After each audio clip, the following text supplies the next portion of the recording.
I started doing a lot of training since 17 years, more than 17 years old. And I met a lot of women worldwide who have different kind of experience. I used to do men and women training, but really there was a lot of unique examples coming from those women. However, the idea came through the International Association of Women in Radio and Television Board, because during their training, the demand of having a book as a reference increased. But actually, when I started writing and when I started talking to my editor, Nonee Walsh, this grown to be huge. With the support of UNESCO and the Norwegian Journalist Union, this was able to be accomplished as the book you have today. How can women journalists stay safe while covering important stories from across the globe? Here are some tips. They're from the International Association of Women in Radio and Television Safety Handbook for Women Journalists. 1. Clothing considerations. Respect the local dress code and be on the conservative side. To avoid attracting attention, don't wear tight-fitting or revealing clothes. Loose-fitting clothes are better in conservative countries or areas with a record of harassment of women and girls. Scarves may be used in Muslim countries as a hair cover, and they're useful things for protecting you, for example, in a crowd. Pack a headscarf, just in case. Wear flat, sturdy shoes that are easy to run in. Wearing a wedding ring can prevent unwelcome attention. Don't wear expensive jewellery. Generally, don't wear anything that increases your exposure to threats or theft. Wear a sturdy belt. Carry a personal attack alarm. 2. Attitude preparation. Always be alert. Do not discuss details of your work with people you don't know. It's essential to find the right fixers, sources and local people as drivers and translators. And locate a safe place to stay. Brief yourself on language and traditions. Be aware of how you might be perceived and avoid creating cultural misconceptions. Find out about local cultural attitudes to women. In some countries, women journalists will need to remember that some men will not shake hands with women.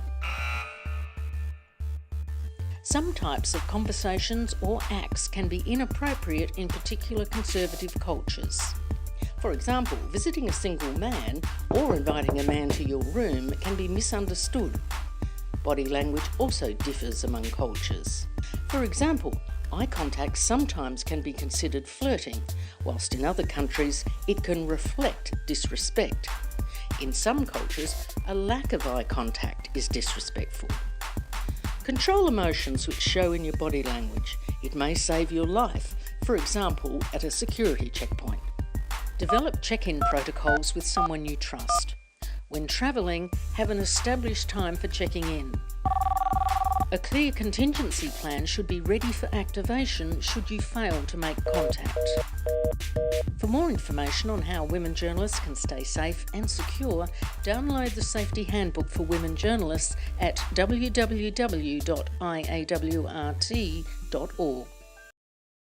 More women are going now to the battlefield. Why? Because the battlefield is everywhere. We live in a very dangerous world, and it's coming to become very, very aggressive.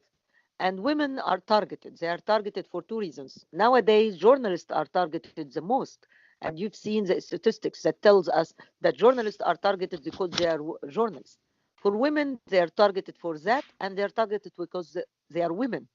In addition to the war conditions, in addition to disaster conditions, in addition to hostile environment during events like demonstration, always the women are targeted, and the numbers are not lying. There is big and high numbers of those kind of violations.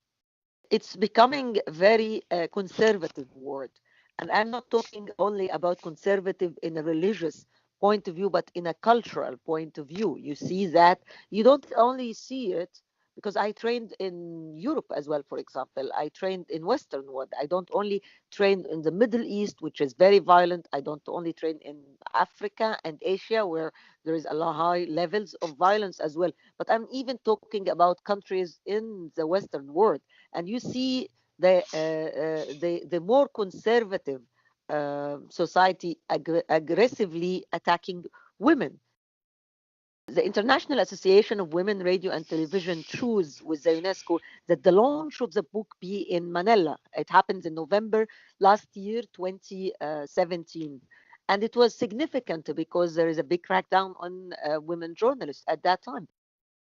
These two wonderful Indonesian journalists, female journalists, have done a presentation about harassment against women. They sorted what is harassment, what's considered harassment, what's not.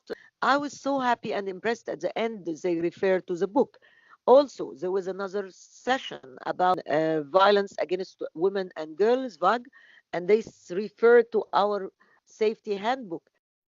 The beauty of it is that women journalists, when they give this training, now as a local trainer, they give it according to the culture with local example and case studies, which make it graspable for everyone. The same goes that I've seen it in Iraq, for example, when I've seen the women journalists that I trained in October.